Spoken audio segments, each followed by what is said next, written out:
네, 안녕하세요. 여러분들의 구독과 좋아요로 이 채널이 유지되고 있습니다. 네, 영상 속도는 1.5배를 추천드리는 바이고요. 네, 이번에도 어떠한 소식을 준비했는지 같이 한번 내용을 보도록 하겠습니다. 이번 내용 금리 인상 관련된 내용을 좀 준비를 해봤고요. 달러 인덱스 추이는 110.1을 기록을 했다고 합니다. 네, 9월에 FOMC 회의에서 기준금리 75bp를 인상한 가운데 미 연준이 해당 회의에서 점도표를 대폭 상향 조정을 했다라는 것에 따른 영향성이 좀 컸고요. 금 가격 추이는 온스당 1664달러 선으로 영향을 좀 끼쳤다고 합니다. 네, 보게 되면 러시아와 우크라이나의 전쟁이 러시아의 군 동원령을 발동했다라는 영향성으로 금 가격 추이에 영향을 크게 끼쳤다라고 보고요. 유가는 배럴당 82.94달러 선으로 마감을 보여주었다고 하는데요. 미 연준의 고강도 긴축 정책을 크게 발표를 했다라는 점과 미국의 주간 원유 재고가 3주 연속 늘어났다라는 것에 따른 영향성으로 유가에 영향을 좀 끼쳤다고 합니다. 네, 오늘 영상의 메인 주제죠. 네, 파월의 물가 잡힐 때까지 지속적으로 금리 인상하겠다라는 영향이 전체적인 위험자산에 영향을 크게 미치게 되었습니다. 누적된 정책, 경제에 미치는 영향평가 뒤에 속도 조절을 하겠다. 그나마 약간 독을 주었으면 약도 주는 형태라고 볼 수가 있는데요. 이 약이 생각보다 좀 약했다라고 볼 수가 있겠고요. 발언을 보게 되면 다음 회의에서 보고 결정을 좀 해보겠다. 오늘 회의에서는 그와 관련해 투표하지 않았다. 연준은 결론적으로 금리가 제한적인 영역에 빠르게 도달할 수 있도록 우리가 노력을 좀 해보겠고, 그럼에도 인플레이션이 반드시 목표치 2%에 내려가야 하며 고물가는 더 큰 고통을 가져다 줄 수 있기 때문에 우리는 어쩔 수 없는 선택을 좀 했다라고 이렇게 발언을 하기도 했습니다. 예, 미국의 경제가 4.25에서 4.5% 금리 아무래도 견디지 못할 것이다라는 내용들이 좀 많이 나와주고 있고요. 블랙록 측에서는 주식 내다 팔아라, 주식 비중, 위험자산 비중 최대한 축소를 하는 게 마땅할 것 같다라는 그런 조언에 따른 메시지도 있기도 했습니다. 그래서 보게 되면 점도표 위치가 중요하겠죠. 보게 되면 이제 5%대까지 올라왔습니다. 그렇기 때문에 이제는 특별한 실업률 추이가 생각보다 드라마틱하게 나오지 않으면 오히려 5%대까지는 우리가 열려져 있어요 라는 게 하나에 똘똘 뭉쳐져 있죠. 이렇게 좀 퍼져 있어야 되는데 하나로 확심이 되어져 있다라는 게 좀 마음이 불편하다라고 볼 수가 있습니다. 그리고 5%가 만약에 넘어가거나 5%대까지만 온다라고 해도 대부분 뭐 미국 주식 대다수 붕괴가 될 것이고요. 그리고 미국의 리츠 쪽도 다 붕괴가 될 것입니다. 그거는 뭐 기정사실성이라고 볼 수가 있겠고요. 코인도 마찬가지로 최근에 이제 뒤에 가서 한 번 더 설명을 드리도록 하겠지만 채굴 회사들에 따른 현금 흐름표가 별로 좋지 못한다라는 것과 VC 들과 그리고 거기에 코인 회사들의 작은 흐름도가 상당히 경색이 됨으로써 어떻게 보면 중하위권에 있는 코인들이 생각보다 빨리 도산할 수도 있다. 이런 부분도 좀 보실 필요성은 있을 것 같아요. 그래서 2023년도 때 살아남은 코인들이 앞으로 더 갈 확률은 매우 높을 것 같다라고 말씀을 드리고 싶고요. 보게 되면 또 여기에서도 연말 기준금리 4% 아마 돌파할 것 같고 최종금리가 아마 4.26% 될 것 같다. 그리고 11개월간 유지를 할 것이고 24년도 하반기에 금리 인하 부분에 따른 예상치입니다. 저는 그래서 저번에도 차라리 그냥 스테이블하게 동결로만 가도 나이스하다라고 했고 내년에 그리고 그나마 좀 더 우리가 희망으로 풀로 돌리면 인하까지도 본다라고 했죠. 그리고 올해 그나마 올해 시즌에서는 웬만하면은 어떻게 보는 게 맞냐. 차라리 75를 3번 했으니까 뭐 50이나 25bp 정도만 해줘도 그나마 긍정적으로 바라볼 수 있을 정도라고 저는 생각을 하고 있습니다.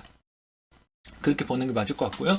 그 다음으로 이제 성장률 추이, 인플레 이런 건 다 집어치우고 가장 중요한 건 실업률이 얼마나 빨리 올라가고 있냐가 중요할 것 같습니다. 지금도 조금씩 올라가고 있기 때문에 이 점에 좀 관심을 좀 보시길 바라겠고요. 그 다음으로 한미 간 기준금리 역전 현상으로 인해서 앞으로 한국은행이 남아져 있는 10월과 11월 달의 금리 인상 발표가 어떻게 나올 것인지가 매우 궁금해질 것으로 보여지고요.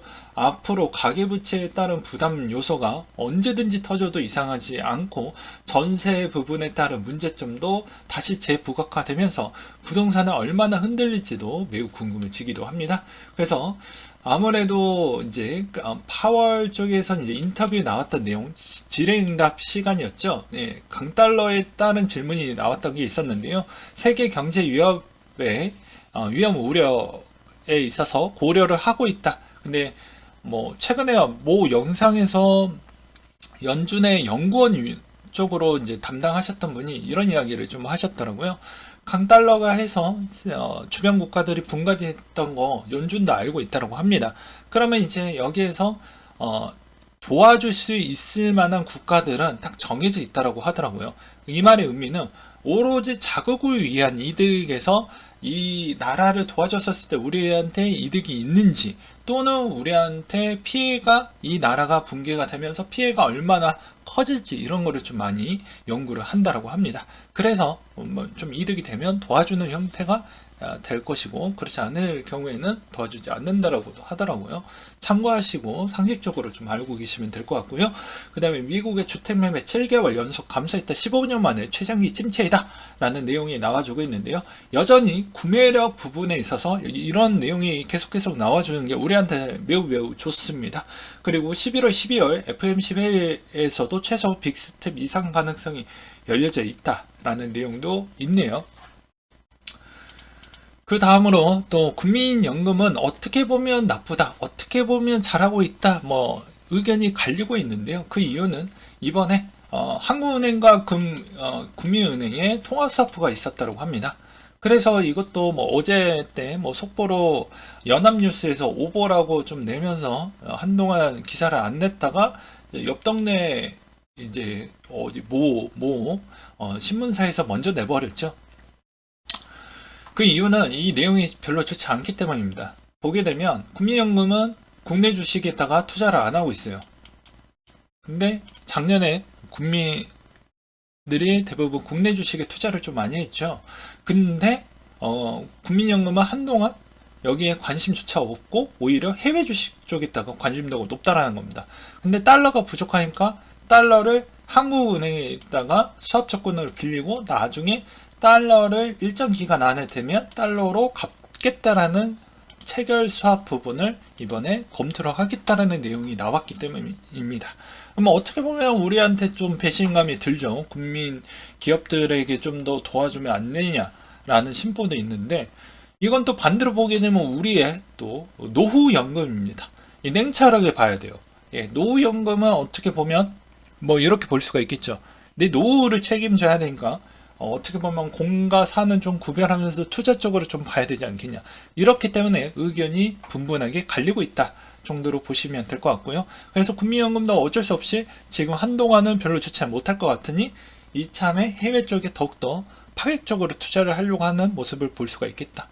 그래서 한동안 국내 주식 별로 안 좋을 것 같다 라는 내용과, 그리고 기준금리 0.25%씩 인상이 될 때 가계부담 연간 이자가 3조 원씩 증가가 되고요. 1인당 부담 연간 이자가 16만 1,000원씩 증가를 한다고 합니다. 참고하시기 바라겠고요. 그 다음에 독일 소식인데요. 40조 원 들여서 자국 최대 가스업체 유니퍼를 국유화하겠다라는 것인데요. 유니퍼가 러시아 가스 차단 여파로 12조 원 손실이 남으로써 운영이 안 되다 보니까 어떻게 보면 또 에너지 기업들이 도산이 하면 어떻게 보면 국가 운영에 있어서 막대한 피해라고 볼 수가 있겠죠. 그래서 국유화하겠다. 그리고 그 나머지에 있는 에너지 기업들도 좀 규모가 되는데 이것도 똑같이 국유화 작업을 진행을 할 것이다. 이런 이야기가 나왔습니다. 왜 국유화를 할까요? 그 이유는 아시죠? 왜 한국전력과 비슷합니다. 국유화를 지금 안 하고 그냥 여기서 도산을 시켜버리던지 하게 되면 어차피 여기에서 파이 싸움에서 또 누군가는 우월적으로 또 올라가겠죠, 기업이. 그러면 가격의 경쟁권이 나한테 있습니다, 주도권이. 그럼 내 마음대로 할 거잖아요. 그렇기 때문에 오히려 지금에 있는 상황에서는 에너지 기업들이 다 도산을 해버리면 에너지를 만들어줄 수 있으면, 공급을 해줄 수 있으면 원활한 부분도 있겠지만, 그게 기본 베이스이겠지만 이런 의도도 있다 정도로 좀 알고 계셨으면 좋겠고, JP모건 수석 글로벌 전략가가 이런 이야기를 하기도 했습니다. 보게 되면 내년 초에는 0.25 금리 인상이 계획되어져 있다. 기존금리 4.25에서 4.5까지 올리겠다라는 것인데 경제가 견디지 못할 것이다. 달러화의 전년 대비 20% 올랐고 수출국에게 얼마나 큰 타격을 입힐지 생각을 좀 해볼 필요성이 있겠다. 테슬라 시총 매우 높죠. 애플 시총 매우 높죠. 네, 그런 기업들이 다 박살날 확률이 매우 높다는 것입니다. 그래서 주택담보대출 금리는 잠재적 주택구입자들에게 시장에서 나가 떨어지게 했고 재정적 장애도 겪고 있다. 현재 경제는 매우 위태로운 상황에 놓여 있다 라고 할 수가 있는데요. 이게 연준이 바라는 것이죠. 한동안 위태롭게 좀 만들어서 좀 냉철하게 보면 떨어뜨릴 애들은 좀 떨어뜨리고 빨리 잡겠다라는 것입니다. 뭐 어쩔 수 없죠. 그 다음으로 코인 관련된 소식인데요. 이번에 이더리움 클래식 관련된 소식이었습니다. 이더보다 2배 더 팔았지만 겁내 종로는 아니다. 올해 1월 그레스케일 코인 비중을 보았을 때 이클이 가장 높은 상태를 보여주었고 금액으로 따지면 3위 정도가 된다고 합니다. 그 다음으로 클레이트 재단이 추가 현금화 정황이 좀 포착이 됐다고 해서 바이낸스 송금된 주소는 9개월간 1,500만 클레이를 송금을 했다라고 합니다.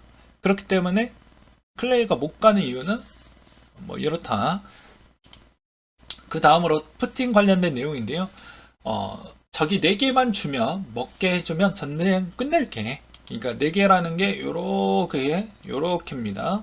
네, 요렇게인데 이거 못 먹게 하면 핵 쏠 거야. 못 먹게 하니까 뭐 지금의 더욱더 강경하게 대치를 하겠다. 그래서 예비군 30만 명 합류할 것이다 라고 나왔는데요. 지금 러시아에서도 젊은 친구들이 좀 부족한 현실입니다. 그럼에도 불구하고도 저는 오히려 조금 더 희망적으로 볼 수 있는 것 중에 하나는 이번에 이제 국민투표 붙였죠.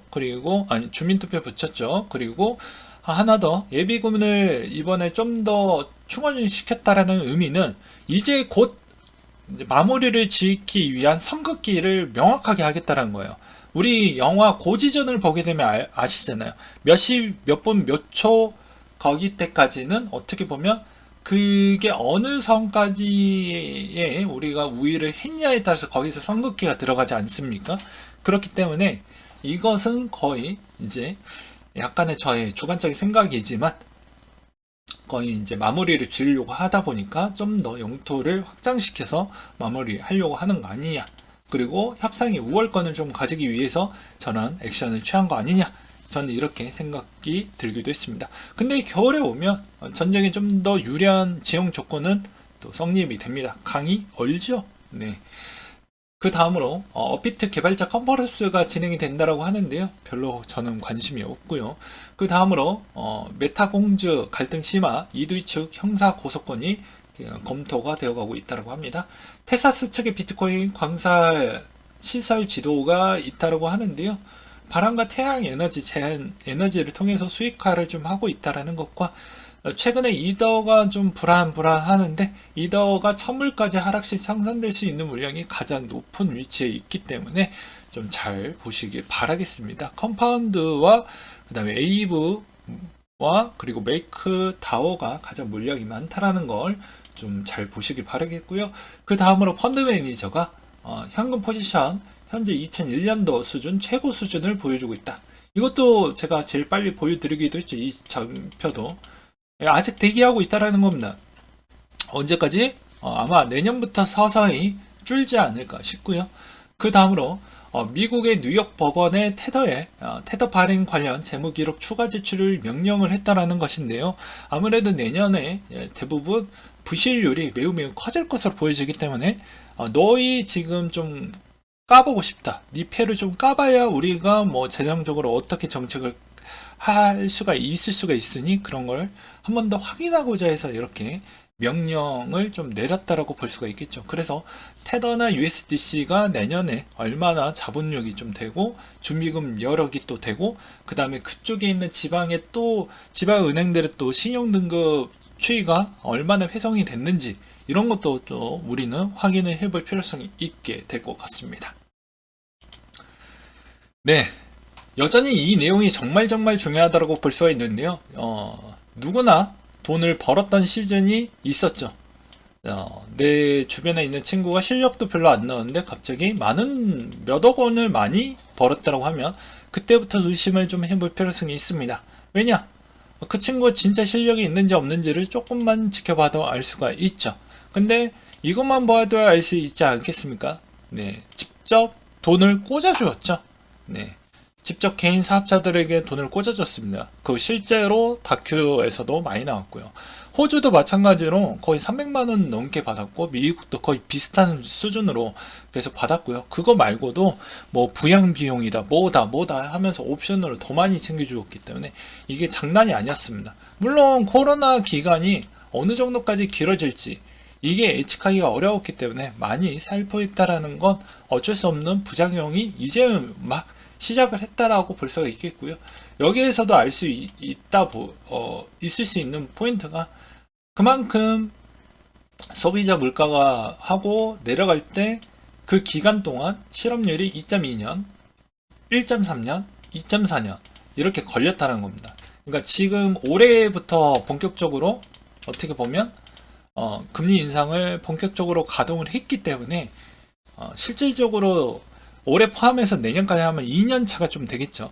그렇기 때문에 거의 내년 연말 정도 때는 좀 더 기대감이 높아지는 이유가 뭐 이런 형태로 볼 수가 있습니다. 평균 2년 정도 좀 되었구나 정도를. 그리고 대부분 이제 여기에서 모두 다 승차해서 갈 수는 없다. 그리고 웬만하면 임금이 내년에 미국의 임금이 올라가지 않는 형태가 나와야 비로소 이게 마무리가 좀 되고요. 그리고 주변에 있는 국가들도 어떻게 보면 생각보다 금리 인상을 빨리 하는 게 좋습니다. 왜 그럴 것 같습니까? 그것도 마찬가지로 유럽이나 나머지 국가들이 생각보다 잘 받쳐주지 못하면 달러 인덱스가 힘을 못 쓴다라는 겁니다. 지금도 마찬가지로 달러 인덱스가 더 힘을 막강하게 받았다는 배경 중에 하나는 이 푸틴 영향 때문인데요. 이번에 또 동원령이 나왔죠. 앞으로 더 전쟁이 강도가 더 높아질 거라는 겁니다. 일시적으로 좀 한동안 좀 지지부진했잖아요. 근데 겨울 되면 이제 제대로 한 번 더 하겠다는 거예요. 그러니까 유로화가 더 약세를 보여줬죠. 유로화에 따른 불확실성이 더 커졌기 때문에. 그래서 이런 점도 좀 보셔라. 결과론적으로는 내년까지 해서 충분히 기다리면 단기적으로 슈팅이 나올 수 있을 만한 기회는 분명히 있을 겁니다. 네, 짧게 먹을 수 있을 만한 구간이 나온다는 거예요. 이거 무슨 말이냐면 뭐 이 정도까지 나올지는 저는 잘 모르겠지만 그래도 반등은 한 번은 크게 나올 수 있을 만한 정도는 나온다는 거예요. 전고점까지는 모르겠지만 제 말의 의미는. 그래서 이미 물려섰던 분들은 최대한 평단을 좀 낮추는 전략화가 또 필요하다라고 계속 말씀드리는 이유가 그런 거고요. 그리고 제가 희망으로 돌리지 않잖아요. 1년 상반기 때도 1년 6개월만 제발 좀 참아보셔라 라고 매번 이야기를 했던 이유도 그런 겁니다. 하면 그 중에 한 번은 슈팅이 나올 겁니다. 왜 그럴 것 같습니까? 올해의 슈팅 조건은 이러합니다. 어차피 75를 3번 했죠. 그러면 당연히 50이나 25만 해도 야 이제 막 이제 약간씩 기술적으로 들어오려고 하는 자금이 분명히 생길 겁니다. 그리고 내년은 또 내년으로 또 끊어서 봐야 되긴 하겠지만 내년에 있는 추이가 어차피 4에서 5%의 또 천장에 좀 붙어져 있지 않습니까? 이 천장을 돌파하기에는 상당한 무리수가 있습니다.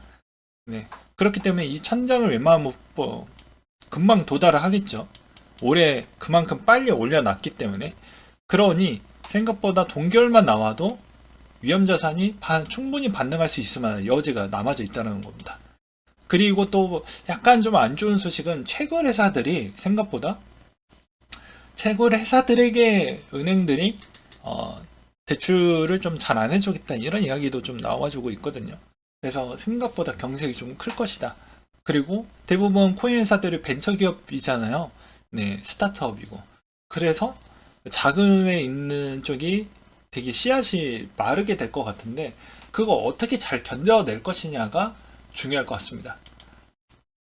그 다음으로는 아무래도 이제 디파이 청산 기준치를 좀 잘 보시면서 연구를 해보시고 평단을 잡아보는 전략으로 매수해보는 전략도 나쁘지는 않을 것 같아요. 이런 전략이 잘 먹힐 수가 있습니다. 네, 그래서 오늘 내용은 여기까지 준비를 해보았고요. 이상으로 마치도록 하겠습니다. 한마디만 더 하자면 모 구독자님이 너는 되게 자료를 짜맞춰가지고 잘 한다. 이게 뭐 꼭 태우는 것인지는 모르겠지만 저는 그래요. 저도 어떻게 보면 이런 자료 부분이 정리를 한다라고 좀 이렇게 이쁘게 좀 봐주시면 안 될까요?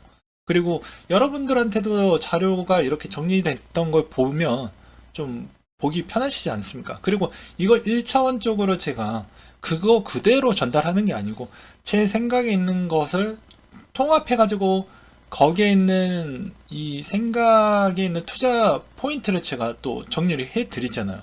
제 나름대로.